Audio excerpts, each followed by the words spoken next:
I mouta seach den Sraith Peile Allianz thug Áth Cliath idir Tyrone agus cluiche cheannis a bhaintach a bhí mar spruc ag an bhfoireann baile.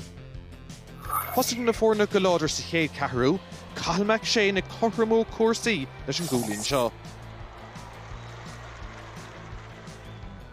Ach an son le glúiseacht úmta go Áth Cliath, trígnig colm bascail an líróid go cúlan angig. Áth Cliath is ceithre cúlín chun na maithasa. Lean Áth Cliath ló níag sin le nail scoilí ag aimsún tarna chúldóibh, i de dul isteach go dtí na seomraí festis dó a héindeag i gcuine nád a sé chun tosaigh. Mar géin bhí cuasaí ag tús an tarna le, Áth Cliath ag úsáid an mó díreach chun an tríú chúla aimsú, cín mar fia críocnig an uair seo.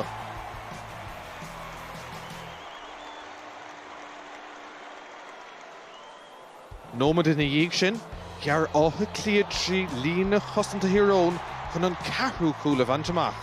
Colm bascail le na dara cúl agus bearna olmhór inis idir na fórna. Ní raibh deir leo fós áfach, rúthar deas ag colm bascail agus an cúigú cúl a chruthú de lorcan ó del agus iad cúlín agus fithe inis i nuachtar.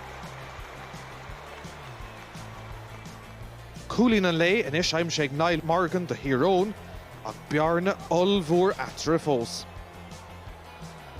Áth Cliath ró láidir dóibh ar an lá leis an scór dearnach Áth Cliath 58, Tyrone 92, agus tá áid baintach inis ag Áth Cliath sa cluiche ceannis an teachtain sa chuaing.